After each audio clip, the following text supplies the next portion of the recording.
Just one last thing that I want to say.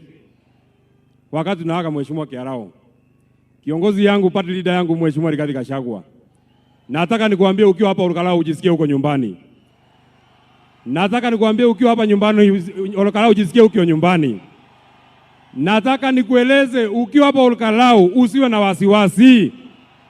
Nataka nikueleze uliimpichwa huko Nairobi, lakini kwa roho za watu hawa bado wewe ndio kiongozi yao.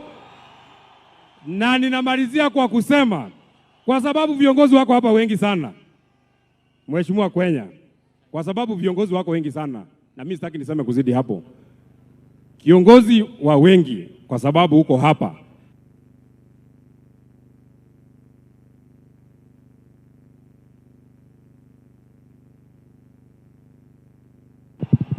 mimi namalizia, I will not even take 1 minute. Nilikuwa nataka kuambia Mheshimiwa Kimani Ichung'wah, hiyo maneno unatuzi Rigathi Gachagua, leo wako hapa mtuzi ndio tujue wewe